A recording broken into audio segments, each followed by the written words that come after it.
Hello, hello, and welcome to today's Coffee and Clarity Chat. I am your host, Robin Chevry, business and clarity coach for badass women wanting to turn their passion and purpose into a business and life that they love. Today, I have Miss Claire Ashton joining me. She is just an incredible woman. I'm so excited for you to hear from her today. She is a health and wellness coach for moms. I met her on a retreat in Bali in person, but we worked together in a mastermind and things since then. And she's just an incredible human being, an incredible mom, and she has such an amazing story of overcoming and just creating incredible things in her life when she made the decision to do that. And so I can't wait for you to hear from her today. So Claire, welcome. I'm so excited to chat with you. Oh, thank you. A lovely introduction. Thank you so much. Oh, I'm so excited to be here as well. Yeah, welcome. So Claire, tell everybody a little bit more about like what you do, what your mission is, and how you help these moms. Okay, so basically my mission is to help as many mums as possible to fall back in love with themselves. And it doesn't just have to be mums. I think we all feel like this, where we're just not happy with the way we look or what we're doing. And so basically I help busy mums, because we're all busy, achieve a healthy lifestyle. And I do that not through diets, but through changing their mindset and helping them have new habits that are sustainable, they can keep doing, that don't take up a lot of time. Yeah. And I love that. And it's like really goes deeper on what we were talking about the other day, how it really is, like how many times have we all tried a diet and failed, or we tried a diet and it worked for a little while, but then we got sidetracked and then we gained all the weight again because we didn't actually change our habits. We were looking for like the magic pill. But your work goes so much deeper than that and really helping them transform the way they think about food, and not just food, but the way they think about themselves and just that wholeness feeling every day, that's what it takes for us to feel amazing in our bodies, no matter what size, but you help them get healthy along the way, which is just incredible. And yeah, that's the thing, because we all, I think especially for mothers, so our bodies probably change from what they were before and everything else changes. And I think what we do is we think, well, I want that body back and everything else will go back. And what we don't realize is that first of all, it's not going to go back because you've got these little people in the world now. But also that actually, even if we hadn't have had children, our bodies would have still changed as we got older. And so all my ladies come to me pretty much because they're not happy with something about the way they look. And then when we finish working together, they love the way that they look, and they also have got all these new habits that can help them love the way they look, and they love themselves again. And that's something that I think we all, even if we're not a mum, we all need to start practicing doing, actually, to love ourselves. Yes. And that's where it all starts. That's where it always all starts. So Claire, I really want to dive in to your backstory and where this all came from, how you got started in doing this, and, just kind of share a little bit deeper on how this all started for you. Yeah. So I, probably like a lot of other people, I spent my 20s yo-yo dieting. And by that, I mean going on a diet, losing the weight, stopping the diet, putting the weight back on, going on another diet, etc. Every single diet you can think of, low carb, high protein, low fat, not eating for loads of hours of the day, or doing low calorie one day and then high calorie, whatever it was. I tried it. I tried juices and milkshakes and meal replacement bars, and pretty much I have done every diet in the world in my 20s. And I got married in my early 30s, and we decided we were going to, because I was a little bit older, we were going to start trying to have children straight away. So I had a very traumatic time where I lost 2 babies, and when I got pregnant the 3rd time, the hospital were like, you know what, I think you're going to lose this baby again. And I was just like, I can't, what am I doing wrong? What is wrong with my body that I can't just keep a baby? And so I got very low, and all that food that I hadn't eaten in my 20s I suddenly ate. And I spent the next 8 months of this pregnancy that was still there, but it was very, very rocky. It was very traumatic. We didn't know whether my baby was going to survive. And I spent pretty much those 8 months eating everything I hadn't eaten in my 20s. So all the carbs, all the sugar, all the fat, anything I could get in. And I used it as a complete comfort for the fact that my body wasn't doing what it wanted to do. And I gave birth to my son, who's now nearly 12. And I realized that I had put on a substantial amount of weight. So the year before, I was a size 8, so that's in the UK, so that's a size 4 in the US. And I didn't weigh that much. I was a size 4, so I wasn't that big. And I weighed myself a couple of weeks after I'd had him, and he weighed 7 pounds. And I had put on over 90 pounds in weight. And I have a background in personal training and being a nurse. And that was just like, I couldn't believe that I had done that to myself. So I just ruined, as I thought, my body by just putting all this food into it to try and comfort myself around my son, about being pregnant with my son. And that's what happened. And I stood in the scales and I was just like, oh my goodness me, what have I done? And the first thing that came into my head was, right, what diet am I going to go on? And I went on the internet and I was like, right, what diet's trendy? What diet? I've got to go do this trendy diet. And I think I probably did it for whatever trendy diet it was at the time for a couple of weeks. And then I just thought, no, something just happened. I was feeding him one day and I just thought, no, I do not want my child and any future children that I have to have a mother who is constantly damaging their body by going on these diets. And so I did some research and I tried a few different things out, and I decided that I was going to write my own diet, which was a non-diet.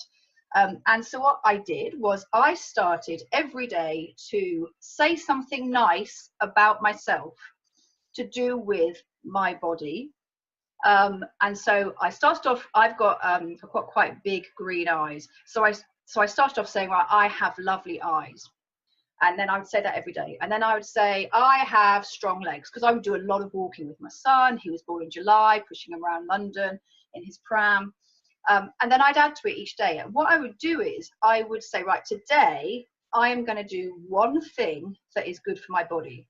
And it might be, I'm going to go out and get a really, really nice salad with as many colours in it as possible. And I have lovely eyes, I've got strong legs, I'm a great mum, and I'm going to do it. And every day I would add to it. So after a little while, so it was very slow. After a little while, I was like, right, you know, I want to look after my body, and therefore I'm going to eat as healthily as I can.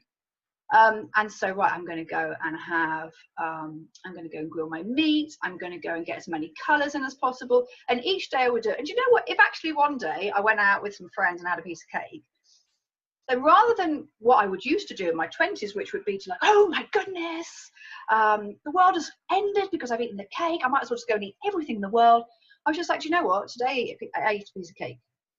But tomorrow I'm going to say 3 things nice about myself and do something else for my body. So I was going to say, right, so I've got strong legs, I'm a great mum, I've got beautiful eyes, and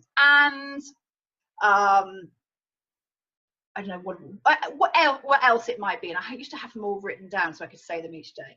And I'm going to treat my body well today by doing this. So I got into a swing of it. So basically what happened, in a very short story, was each day I would be eating foods that I thought would nourish me. So I knew that if I could get them as brightly coloured as possible and with as few added things. So if I could cook something from scratch rather than buying something ready-made, then I knew exactly what was going into it.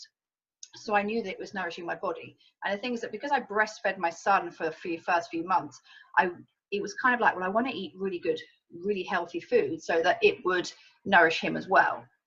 And the one thing that people always ask me, how did you do it, was that I would always promise myself that if I wanted some chocolate, because that's my downfall, then I would have chocolate on a Saturday. And that would get me through the whole week. the whole week of having all this lovely nourishing food, it was like, I don't know, if I want some rubbish chocolate, I can have it on a Saturday.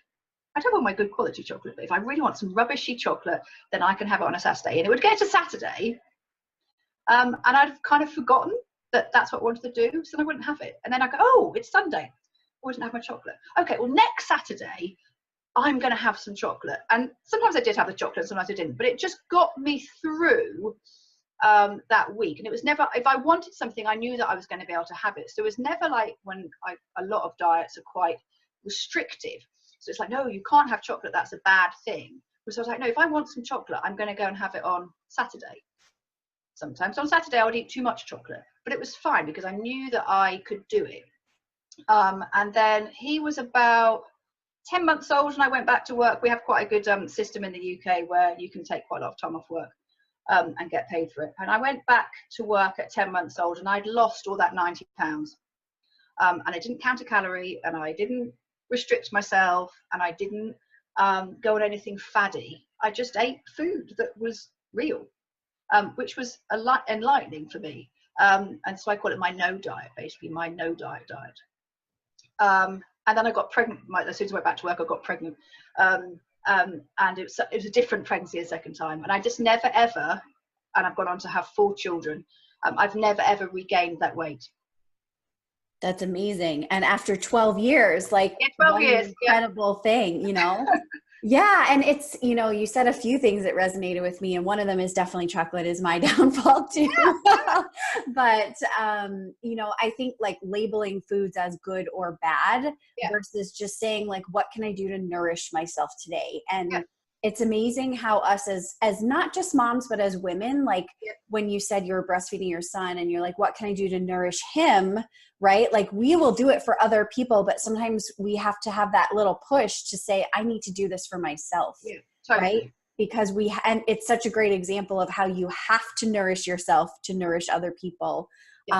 In that way, like not just breastfeeding, but in every area of our life, right? Like if we are not full and radiant and nourished and feeling amazing, how can we give that energy to other people if we don't even have it?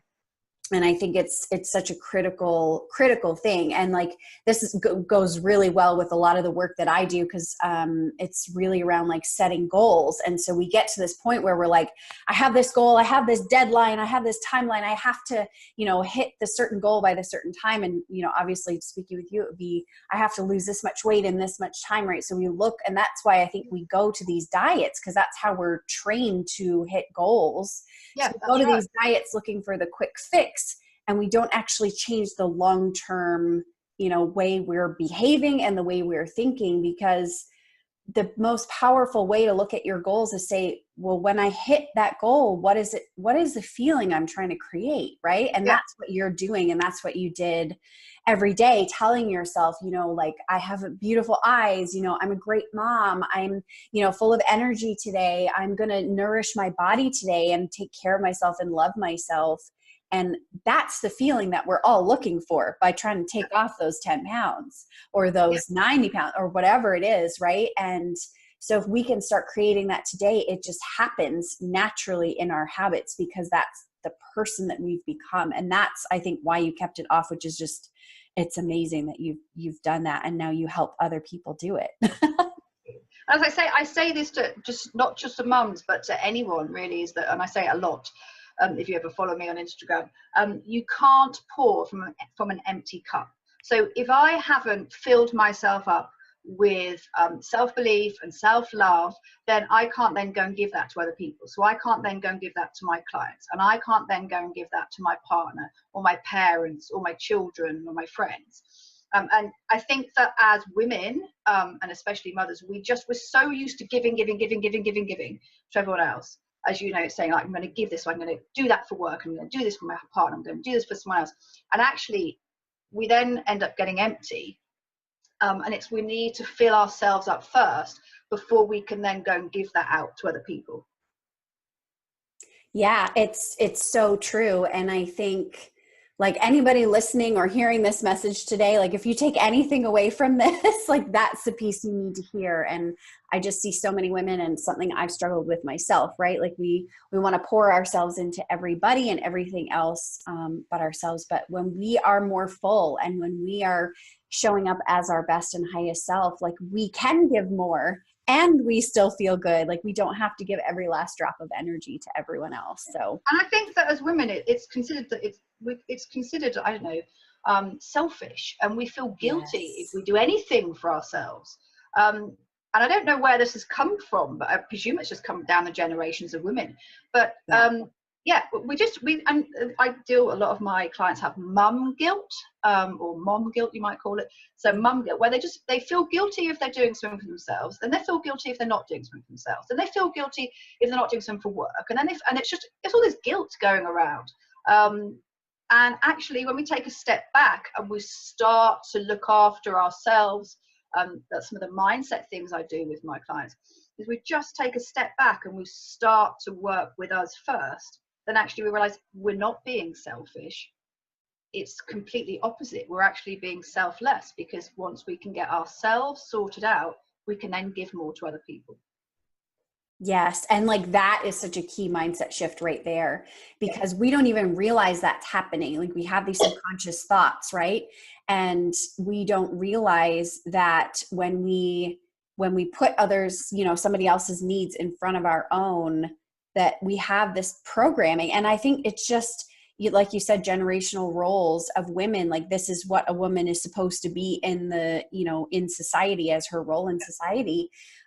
She is the caregiver. She is the mother, right? So she takes care of everyone else and makes sure they're fed and, all of those things, and takes care of the household.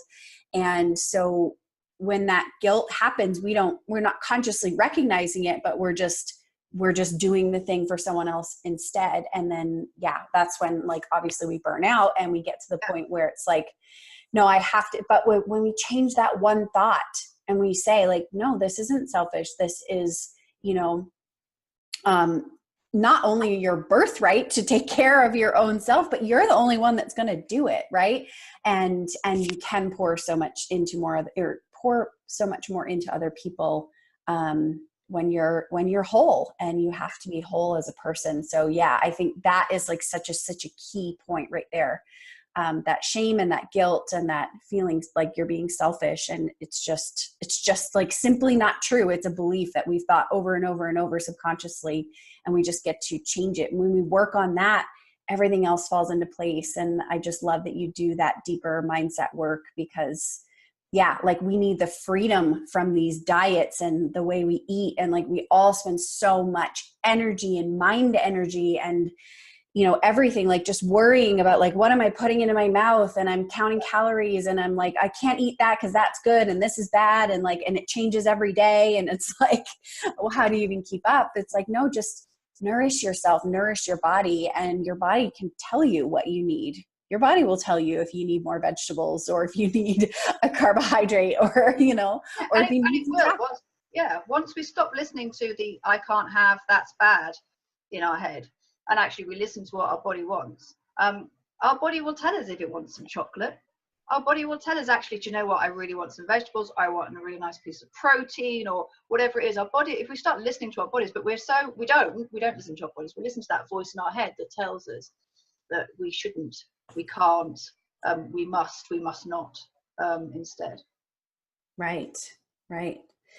So I want to ask you about another huge event in your life that you have just overcome in such a way. Like you inspired me so much, especially when we were on that retreat, getting up with your daily habits, and it's a non-negotiable for you. And it's not it's not like a fear-based habit that you've created for yourself. This is the kind of person I am, to create like the daily exercise habits and getting, outside and really focusing in on your body. Like we were just talking about, and listening to it. So how did all of that play into, the accident injury that you had? So you were just saying a minute ago about about how we're busy and we're always trying to do different things, and what that means. And basically what happened was, so this was about nearly 3 years ago, and I was a nurse and I was a personal trainer, and I was moving into my coaching. So I'd finished all my qualifications.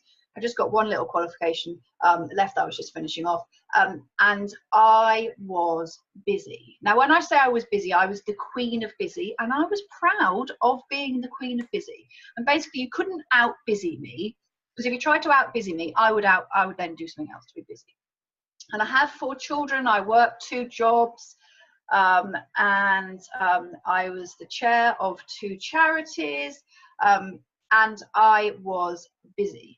And my friends kept saying to me, especially my coaching friends and my friends who are coaches, and they would say to me, Claire, I think you need to slow down. I'm like, no, I can't slow down. I need to carry on. I've got to be busy. I'm very, very busy. And looking back on that now, and I'll come back to this in a minute, I know that something else was going on. But at the time, it was like, I must stay busy. I must be the most busiest person in the world, because I can do everything. I'm the super mum, and I'm going to stay busy. And people kept saying to me, I think you should slow down. Yeah, so, and we wear that like a badge of honor, that busyness. Totally. I was totally like the badge of honor. Yeah, I was like, I'm the busiest person in the world. And it was total badge of honor. And I... So they said to me, slow down. So then I thought, no, I'm not going to slow down. I'm going to take something else on. So I was training for, it was a half marathon, like obstacle course. So 13 miles, and then each mile you do a different obstacle. And they're fun obstacles, and some of the works are fun. They involve water and whatever else. And I was totally trained for it. Went on the day, got my friends. I've got some friends with personal trainers. We were doing it together. Totally ready for it. And we did our first bit. We ran to our first obstacle. So literally, like, we were not even a mile in, and there was about an 8-foot wall. Now I'm 5'4", so an 8-foot wall is quite different to what I am. And so I saw this wall. I don't know how I'm going to get over this wall, but I got to the wall first because I like being first, because I'm the most busy, blah, blah, blah. And all my other team were behind me somewhere. And a man said, do you want me to help you over the wall? So I was like, yeah, that's great. I must get over the wall. Must be like totally like first. And as he went to help me over the wall, I didn't weigh very much. And he was quite strong, and he catapulted me over the wall. And rather than, my idea was that I'd get to the top and then he would help me slowly get down, I went straight over the top of the wall and landed on my leg. And then got up and tried to carry on, and realized that I couldn't put any pressure on my leg. What basically happened was I'd smashed my entire left leg. I'd broken, completely smashed 2 of the bones in my leg, and I'd smashed my kneecap. And I went to hospital, still thinking that they were just going to send me home and tell me I twisted my knee or something. Went to hospital, and there's a lot of very serious looking doctors. Now, my background, I was a nurse at the time, so I'm used to doctors, and I know the serious face. And I was like, oh, why do they keep putting a serious face on near me? And all these doctors would come around, and they were desperate to take me on as their case. And I saw, like, probably 4 different doctors, and they were saying, we need to operate on you. And I was like, yeah, I don't think it's that bad. And I'd completely smashed my leg, and they actually said to me that they didn't know if I would ever walk again. And when you are this person who is busy, and of course my job was being a nurse and a personal trainer, and I was a mum to 4 children, being told that they weren't sure whether I was going to walk again was I can still see myself now. And it was, I just didn't even know what to do. I couldn't even speak. Now, I speak quite quickly. That's a quite big thing for me. I just was like, sorry, what? Yeah. And I was like, no, that's fine, it's fine. And then the next surgeon would come and say, we do not know whether you're going to walk again. And that was huge, obviously. Yeah, what a huge and it also moment. made me realise that. So I don't know, and people, I believe in a God, and I don't know if everyone does, but there's something out there. And everyone said to me, we kept telling you to slow down. It was like we were messengers telling you to slow down, and you didn't. And therefore the universe went, right, I am slowing you down because you are not listening to the message that I'm giving you. And it slowed me down so much, obviously, I stopped. And that was possibly a bigger story in my life to overcome than my weight loss. But it was just, it taught me, as I said, I'm going to go back to what I think that busy was. That whole busy. Now I can look back on it, and I speak to clients about this, is that my busyness was a fear of something. Now I've looked back, and I think it was a fear that I didn't think that I was good enough. I am not a good enough nurse. I'm not a good enough mum. I'm not a good enough wife. I'm not a good enough personal trainer. I'm not going to be a good enough coach. I am not good enough. Therefore, I will be as busy as I can to prove to everyone else that I am enough. And it took someone, that poor man, whoever he is, we never knew who he was, to actually, for that to happen to me, for me to realize that actually I can be as busy can be, but I'm not actually going to get anywhere by being that busy, and I'm not going to love myself by being that busy. And it all goes back to that diet before was, although I'd been doing all this practice, and it is practice, it's called practice because we need to practice doing it, there was still something inside me that I hadn't accepted. And we turned our lounge in our house into my room. Basically, I had a hospital bed in it, and my wheelchair, and all my different things that I needed. And I had all this time to suddenly think about what I was going to do, and the fact that I couldn't run around, and I couldn't run, couldn't walk, and do everything. And that was pretty much the turning point in my life of when I gave up my nursing, and I now coach. And that was really the turning point. I was like, right, I need to work with women. I need to start something. I need to start like a domino effect where we need to start loving ourselves, so that we don't get into the situation that I got myself into. Yeah. I mean, wow. Like, just so powerful. I have goosebumps like for the last 5 minutes you were talking. I just, I cannot imagine the thoughts running through your head when that happened. It's just like you freeze, right? When you're in the hospital and the doctors are telling you, and you're so in this pattern of, going, doing. And exactly like you said, proving that you feel like you have to prove to yourself, to others, Yeah. That you are good enough by doing all the things. And that, I think, is it's such a core wound that so many women have, that we're just believe that we aren't good enough. And it's something that is, indoctrinated into us from, such a young age with, and I don't want to get into a whole thing about, TV and movies and magazines and all of that those things that are, getting put into our brains as young children. But even in school, right, we're taught like follow the rules, fit in line, be inside the box. And as a woman, if we speak up and we're too loud and we're too much, it just doesn't fit in. And so we try to fit ourselves into the box because we're told being popular and being pretty and being loved is the most important thing. And we have to realize that, like, understanding that we are enough exactly as we are. It doesn't matter what we look like. It doesn't matter what we've accomplished in our lives. Like, just the fact that we were born as a human being makes us enough for everything that we want to do. And healing that core wound is so, like, it's such deep work. Like, people don't realize, like, we can realize that that's what's going on, but then to actually dig deep and figure out where it came from and how do I overcome it, and spending the time and processing it, right? And that's all you had was time to sit and process all of that, right? And it was like, exactly like you said, the universe was like, yeah, you weren't listening, so I'm going to make you listen. And yes, yeah, to make light of it, of course, it's a massive change to your life, but sometimes that's what we need, to say, okay, something wasn't working, right? Something was not working. And now you get to do amazing things, right? Like you get to spend so much time with your kids, and you are teaching them such incredible habits and mindsets, you know, for the rest of their lives. Yeah. It's I just, think I had my son, but then I went on to have 3 girls. And I think that, as you know, as you said, society and social media, because when I was young, there wasn't such thing as social media. It was a bit of TV and a magazine, but there was no social media like there is now. And I tell my girls, all of them, but I tell my girls especially every day, you know, about how amazing they are.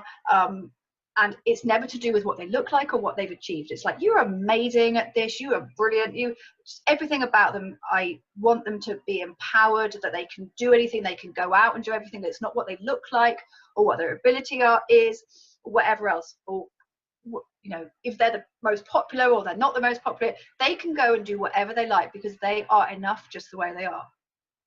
And I think not, you know, you don't have to be a mum, but you can just be a woman, and go and say that to your friend, go and say that to your neighbor, go and say that to your sister, whoever it is. It's making sure that we know that we are enough just as we are, and we don't need to go and do 300,000 things like I was doing. We are enough. And so obviously when I was in my hospital bed, I had to do an awful lot more mindset work on myself. That's what I said. So now I know, I call it a mindset practice now, because I know that I have to practice it every day. And that's why I call it a practice, because we have to practice it every day. Because you know what, I did it at the beginning, and then suddenly, you know, like, so 9 years later, when my son was 9, I had this accident. I'd been doing it at the beginning, but you just get a bit used to it. Oh yeah, you know, I've got nice eyes today, whatever. And I think that it got to the point where I'd kind of forgotten, and I didn't feel that I was enough. So we were all enough. We were enough just exactly as we are. Whether we've got a leg full of metal like I have now, or what, we are enough. We are amazing just because we are women. yes. Yes. I love all of this. And I love that not only you're telling your girls this every day, right, but you're showing them in how you live and how, right? Because, you know, they'll hear a message, right, but they won't necessarily resonate with it unless they're seeing, right? Yeah. It's like, do as I say, not as I do, but you're doing. They do. And I practice that every day. And they'll come into my office, where I am now.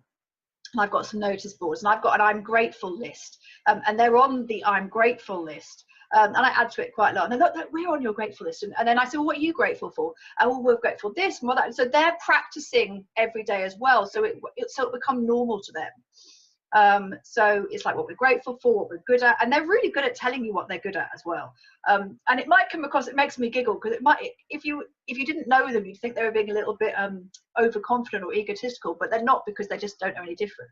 But it's about empowering themselves as well, so they're empowered to know that, yeah, I can do this. And my daughter is a runner, and she's absolutely convinced she's going to be in the Olympics. I don't know whether she's going to the Olympics, because I'm not sure. I don't know how good she is. She is to the core, utterly believing that she will be in the Olympics, because she's that good a runner.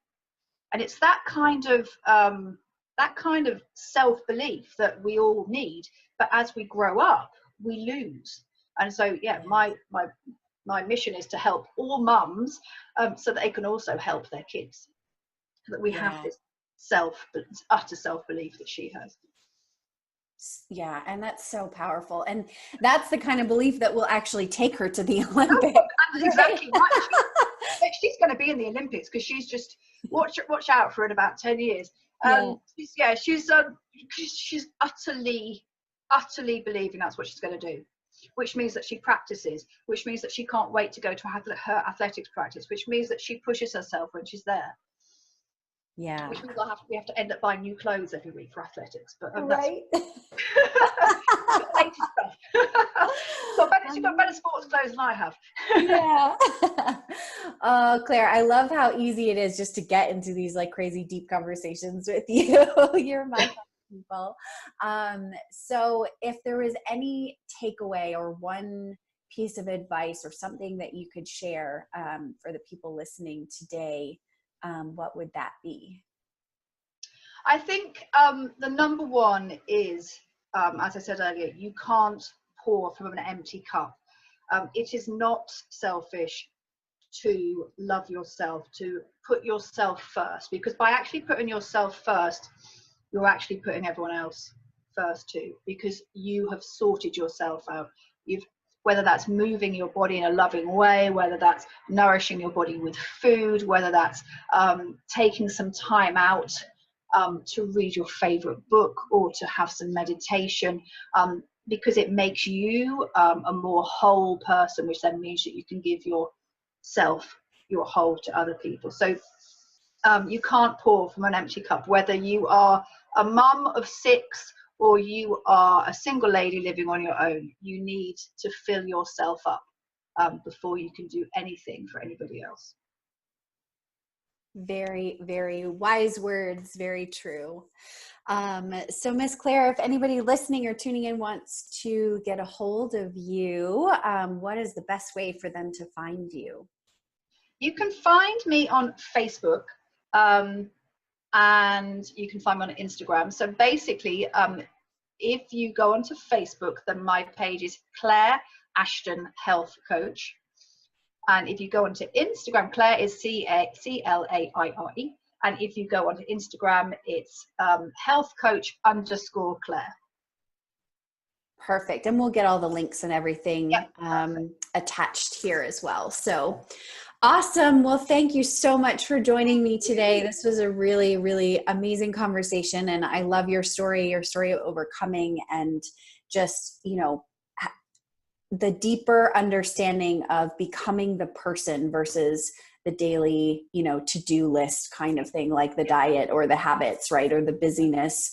It's becoming that person, right? That we're all searching to be. And it seems so backwards, you know, to like slow down, to actually speed up and become the person. But that's how it all works in every case, every time. So just thank you for being here, and thank you for sharing your story and opening up with us. And yeah, it was a pleasure speaking with you.